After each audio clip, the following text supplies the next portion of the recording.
Selamat siang, Ibu dan rekan-rekan sekalian. Baiklah, di sini Julia akan menampilkan hasil dari tugas individu, yaitu tentang tes 2 sampel kolomograf Smirnov dan tes run Wolfowitz. Baiklah, langsung saja kita akan membahas pertama, yaitu tes 2 sampel kolomograf Smirnov. Pada tes sampel kolomograf Smirnov ini terdapat beberapa bagian. Yang pertama yaitu pengertian, fungsi, kegunaan, dan tujuan.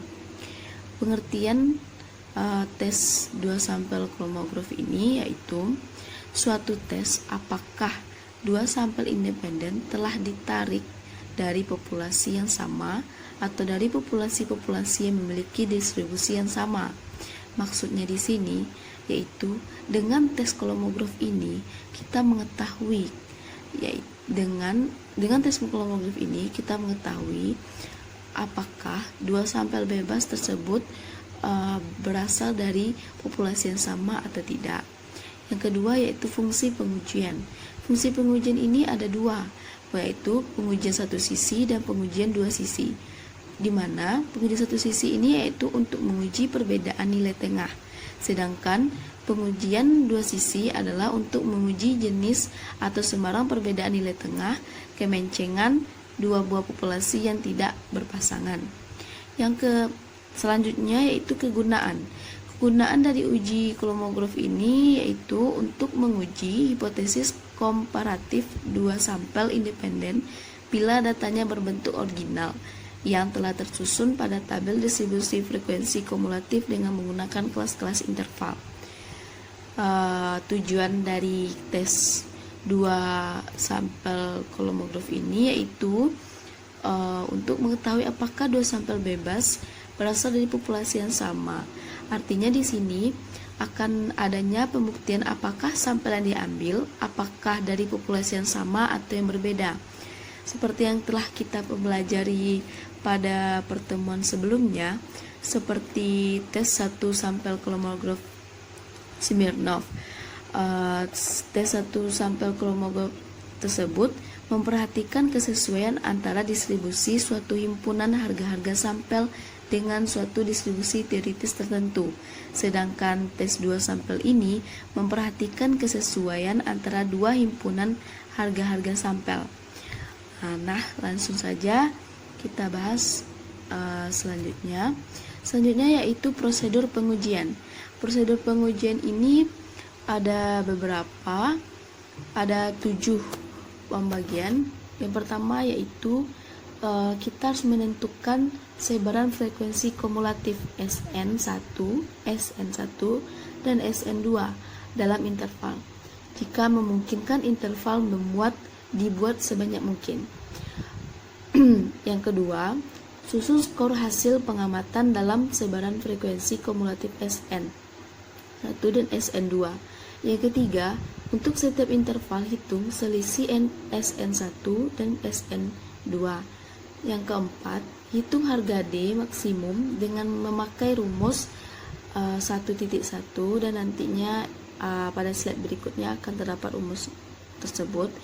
Yang kelima yaitu bila N1, N2 sama dengan N dan jika N-nya kecil sama 40, kita menggunakan tabel L yang ada pada buku Sigel yang terdapat pada kita, yaitu pada halaman 330. Dan tentukan harga P untuk harga KD atau pembilang D maksimum bagi penguji 2 sisi atau 1 sisi. Jika KD-nya besar sama, KD hitungnya besar sama dari KD tabel pada L, maka tolakan 0. Dan seandainya N1 dan N2 besar dari 40 dan perlu kita lakukan uji 2 sisi, yaitu N1 dan N2 tidak harus berjumlah sama. Gunakan rumus yang ada pada tabel M pada buku Siegel halaman 331. Untuk menghitung harga D bagi pengujian 2 sisi, gunakan rumus 1.2 yaitu pada slide berikutnya. Dan jika D hitungnya besar sama dari D tabelnya, maka H0-nya ditolak. Selanjutnya yaitu seandainya N1 dan N2 besar 40 dan perlu dilakukan uji satu sisi, hitung harga C kuadrat berdasarkan harga D maksimum dengan memakai rumus 1.3. Selanjutnya gunakan tabel C pada halaman 301. Untuk harga C kuadrat pada DB sama dengan 2 jika D pembedanya sama dengan 2, jika P yang diamati kecil sama alfa maka tolak H0. Nah, dari prosedur pengujian ini selanjutnya kita akan membahas tentang rumus. Rumus pada kolomograf Smirnov ini ada 3. Yang pertama yaitu D maksimum sama dengan Sn1 dikurang Sn2. Dan rumus pertama hampir mirip, bisa dikatakan mirip, hanya saja di sini menggunakan harga mutlak. Yang ketiga yaitu rumus yang ketiga yaitu C kuadrat sama dengan 4D kuadrat X sama dengan N1 dikali N2 per N1 ditambah N2. Selanjutnya untuk memahami rumus ini kita akan memasukkannya dan mencobakannya pada contoh soal. Contoh soal yang pertama yaitu seorang mahasiswa Fakultas Kehutanan melakukan penelitian yang berkaitan dengan tingkat kesadaran lingkungan masyarakat sekitar hutan. Masyarakat yang menjadi sampel penelitian dibedakan berdasarkan sektor pekerjaannya, yaitu petani dan bukan petani. Masyarakat diteliti sebanyak 60 orang, yaitu 30 orang bukan petani dan 30 orang petani. Kesadaran lingkungan mereka dinilai berdasarkan jawaban yang diberikan terhadap pertanyaan-pertanyaan dalam kuesioner. Kemudian diberi skor antara 10 sampai 50. Peneliti menduga akan ada perbedaan dalam tingkat kesadaran lingkungan. Ada kecenderungan masyarakat tani lebih sadar lingkungan dibandingkan masyarakat non-petani.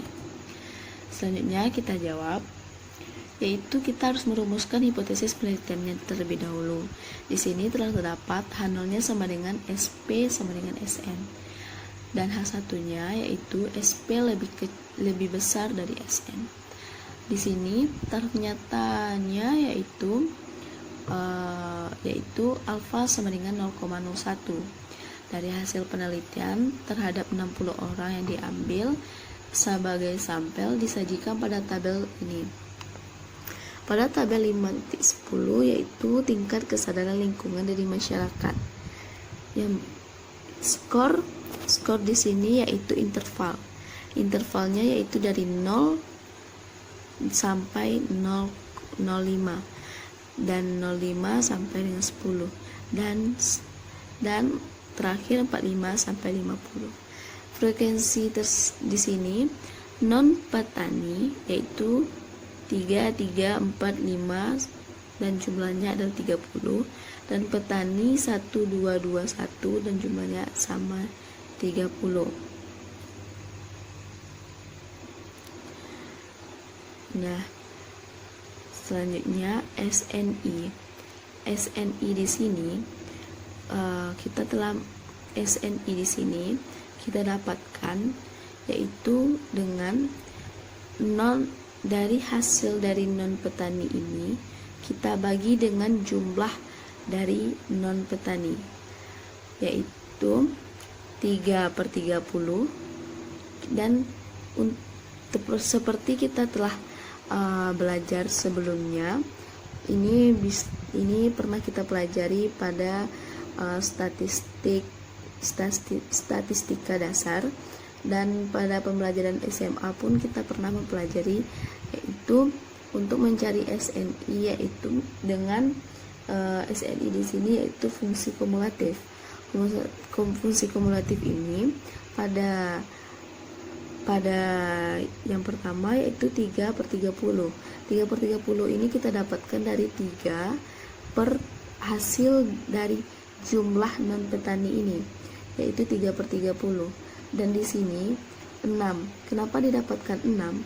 Karena untuk pada fungsi kumulatif tersebut, yaitu hasil yang pertama ditambahkan hasil yang kedua, maka itulah hasil yang kedua pada fungsi kumulatif dan dibagi dengan jumlah keseluruhannya.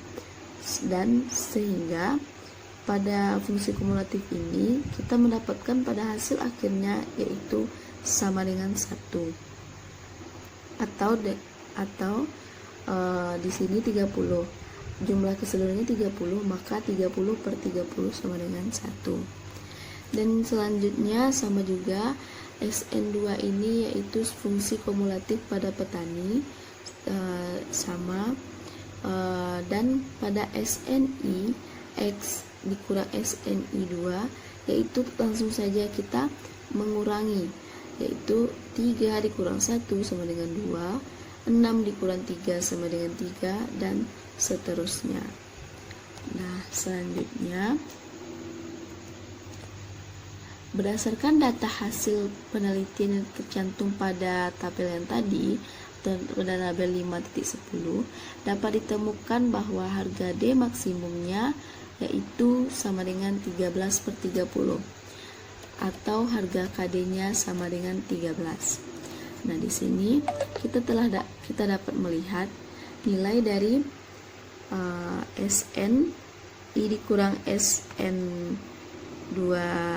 SN2-nya yaitu 13 per 30, itu adalah D maksimumnya, KD maksimumnya. Maka kita mendapatkan KD maksimumnya adalah 13.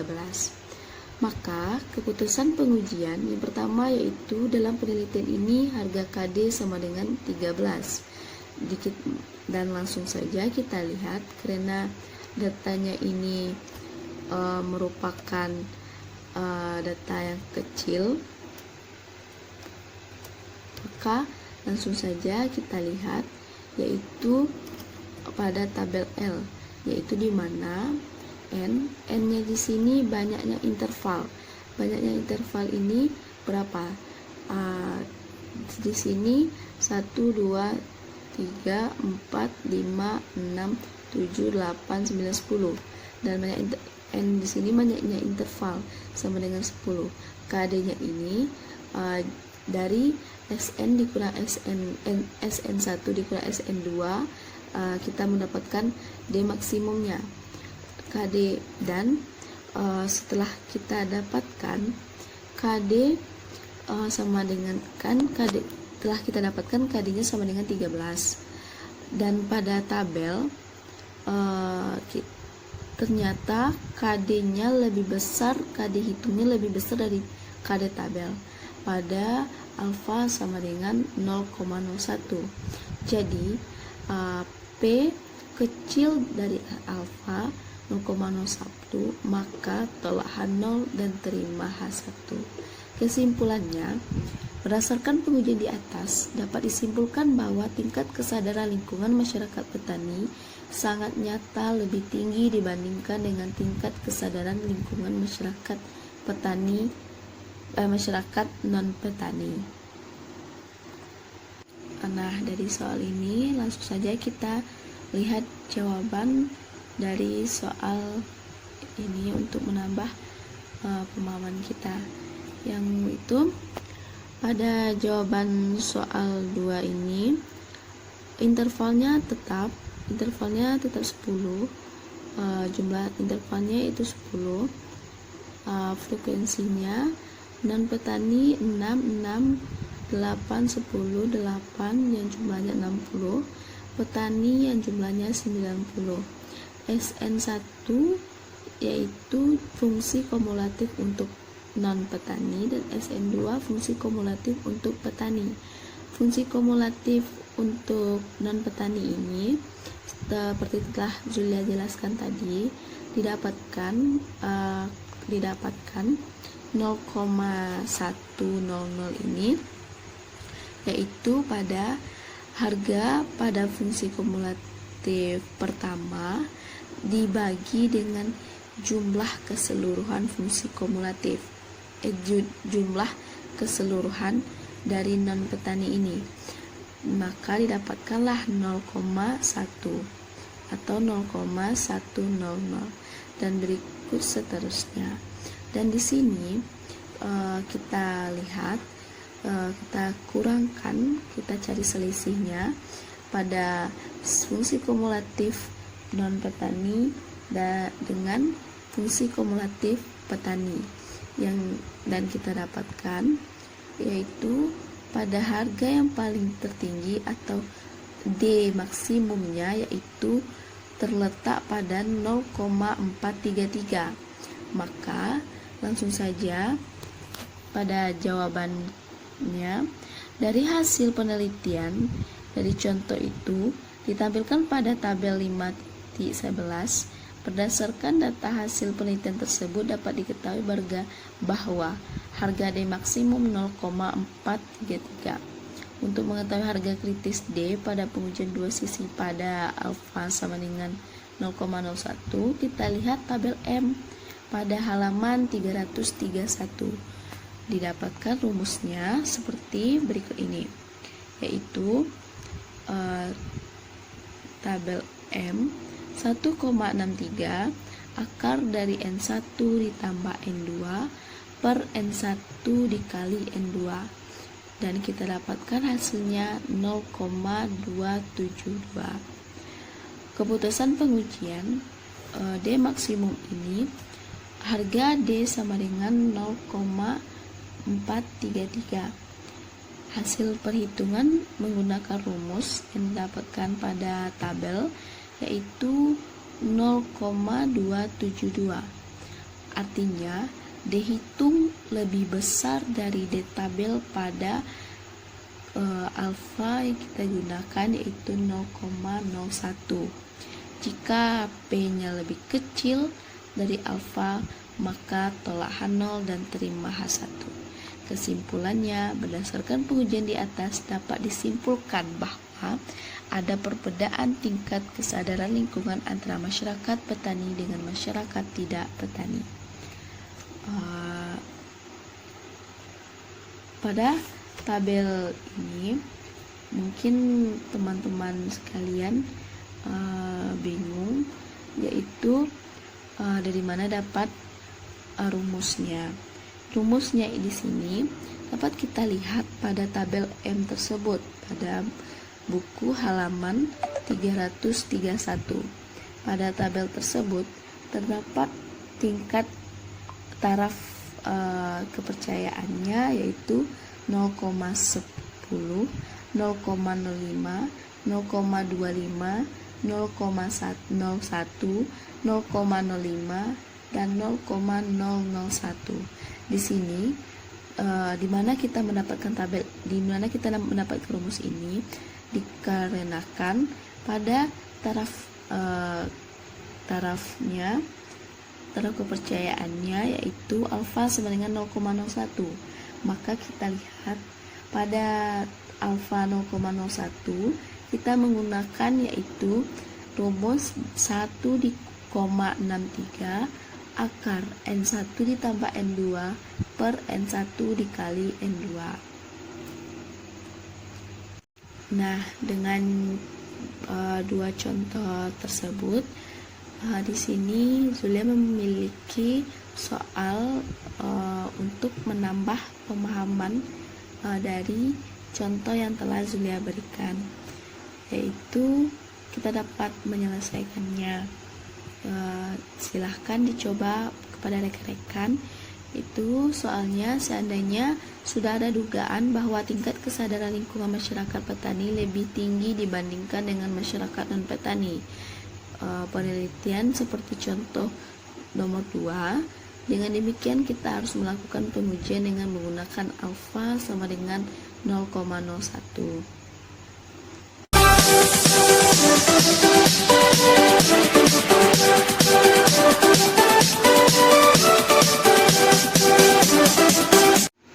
Nah, selanjutnya yaitu pembahasan kita tentang tes run wall fluid.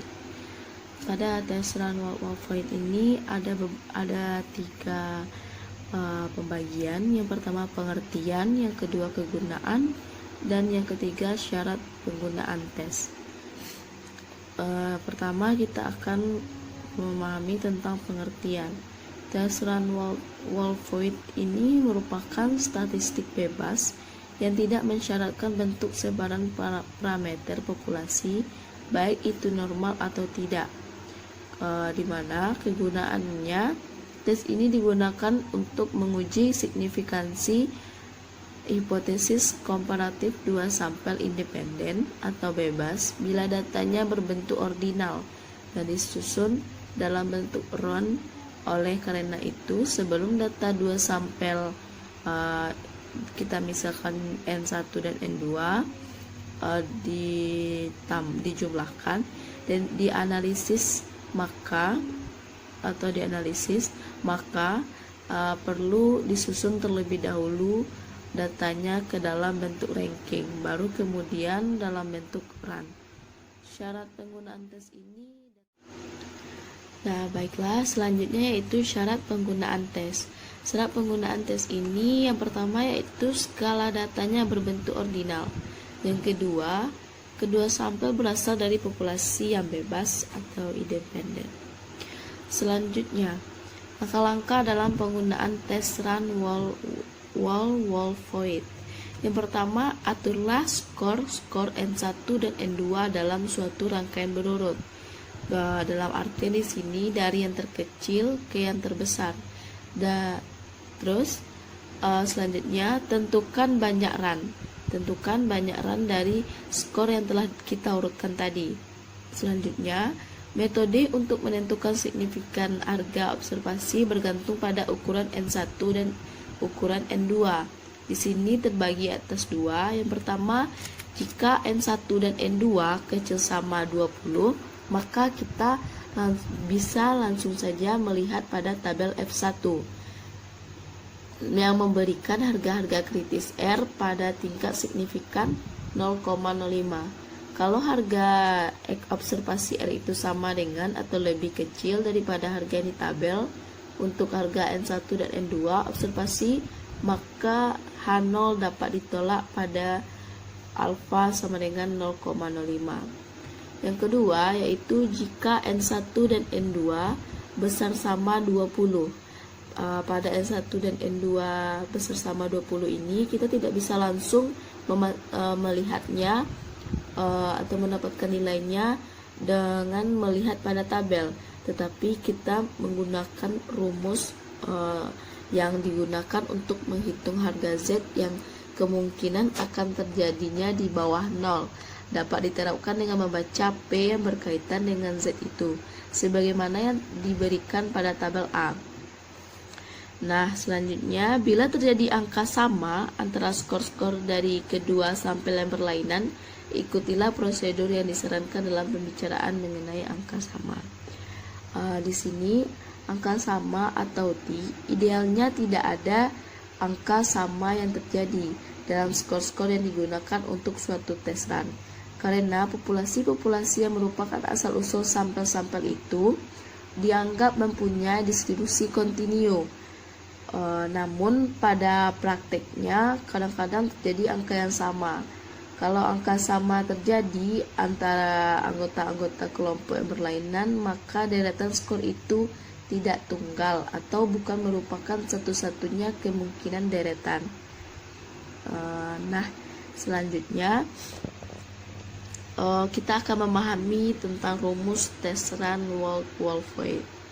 Rumus tes Run-Wolfowitz ini yaitu Z sama dengan R dikurang min dikurang 0,5 per standar deviasinya. Dimana di sini saya Zulia langsung memasukkan ke dalam menukarnya harga dari min dan standar deviasinya. Sebenarnya untuk min ini atau rata-rata ini rumusnya merupakan 2N1 N2 dikali N2 per N1 ditambah N2 ditambah 1. Sedangkan pada standar deviasi ini rumusnya yaitu akar 2N1 N2 dikali 2N1 N2 dikurang N1 dikurang N2 per N1 ditambah N2 kuadrat dikuadratkan dikali N1 dan N2 dikurang 1. Pada rumus ini memiliki keputusan hipotesis. Keputusan hipotesis ini Z hitung besar Z tabel. Apabila Z hitung besar dari Z tabel, maka H0 diterima dan H1-nya ditolak.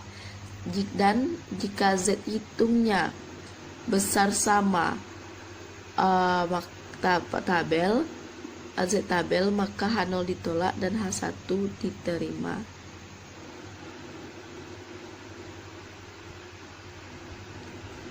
Nah, selanjutnya yaitu kita akan melihat contoh soal.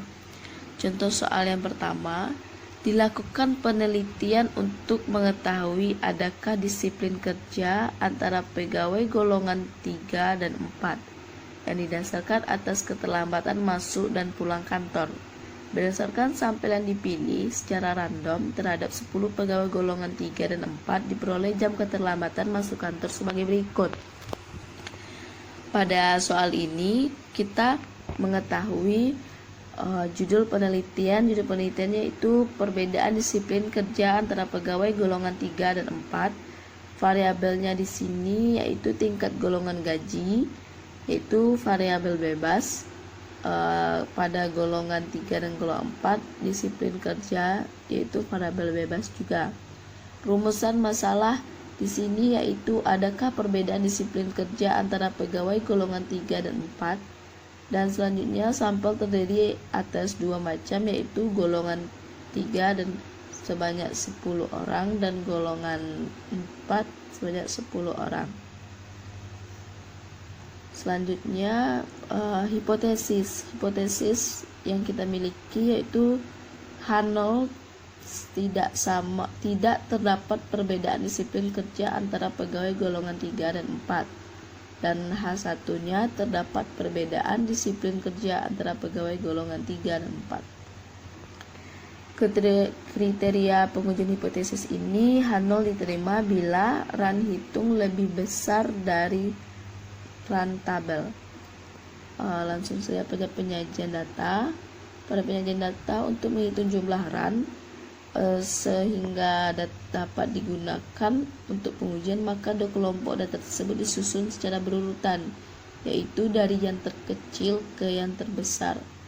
Di sini didapatkan jumlah run-nya ada 10. Dari mana dapat jumlah run ada 10? Di sini dapat kita lihat yaitu data pada pegawai golongan yang kedua yaitu 12, 12, 5, 9, 15, 16, 7, 14, 13, 16, dan pada golongan keempat 17, 13, 6, 4, 7, 12, 13, 18, 14, 9. Nah, pada kedua data ini kita urutkan dan kita beri petanda atau pembedanya. Kita urutkan dari yang terkecil ke yang terbesar. Dan ini adalah hasilnya, yaitu angka terkecil di sini yaitu 4. Berarti kita mulai dengan angka 4. Dan 4 di sini merupakan pegawai golongan 4.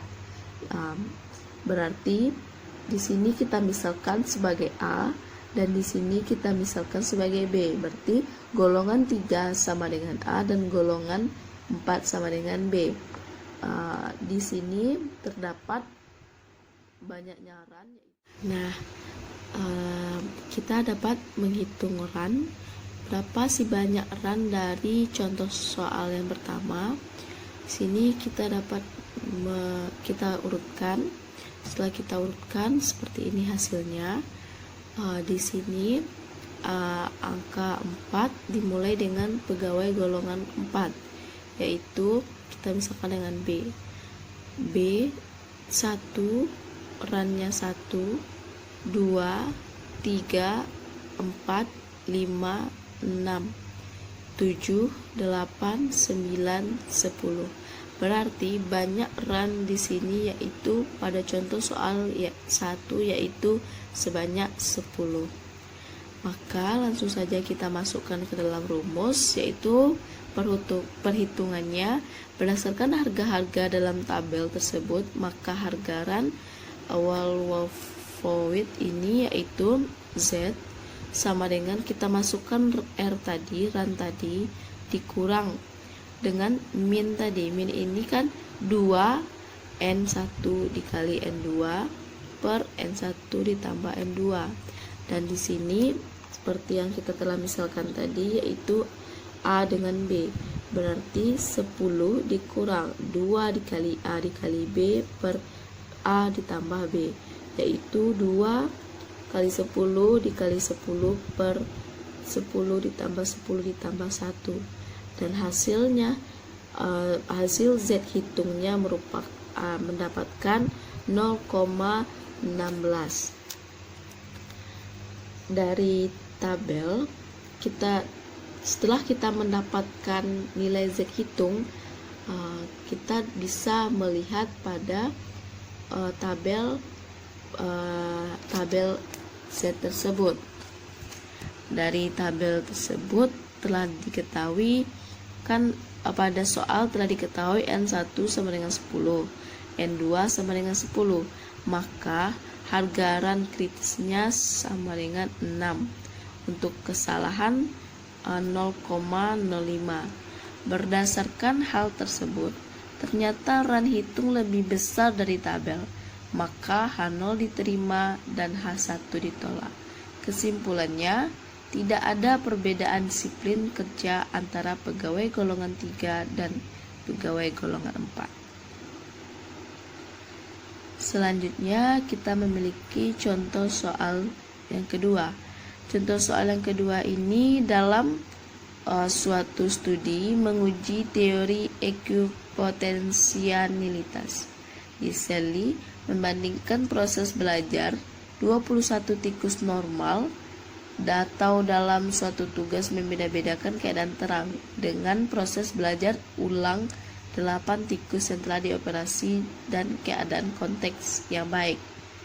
Yang dibandingkan adalah banyak percobaan diperlukan oleh 8 tikus atau E sesudah operasi, hingga tikus-tikus itu ingat kembali apa yang telah mereka pelajari.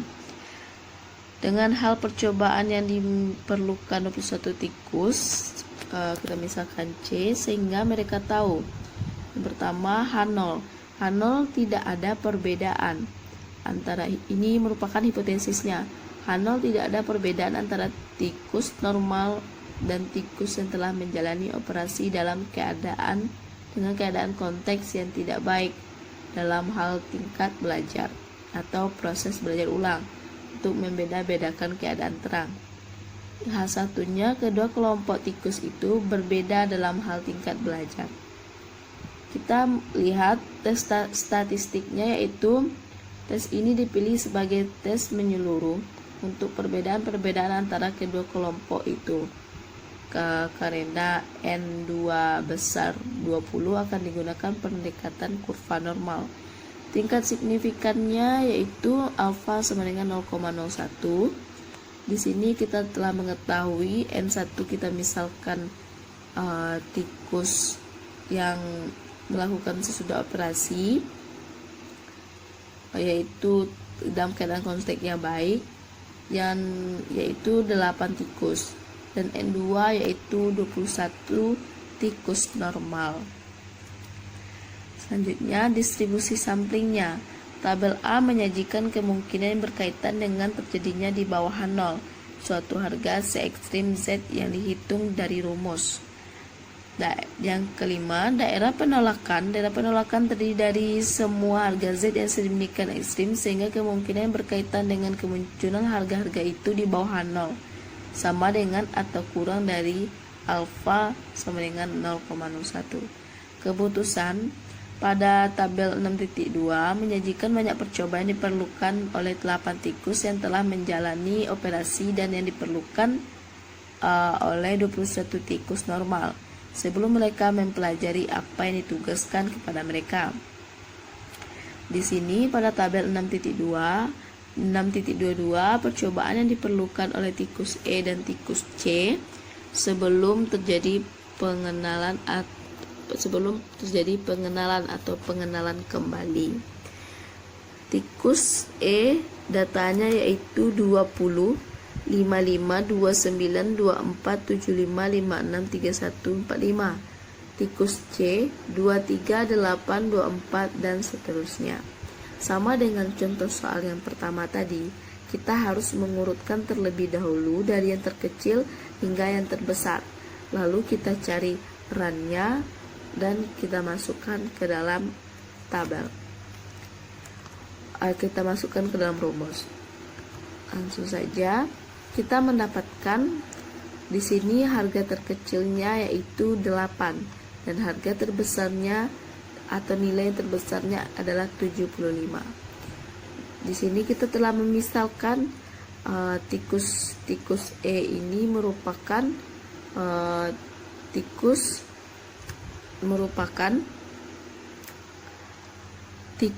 sesudah yang telah dioperasi, sedangkan tikus C merupakan tikus normal.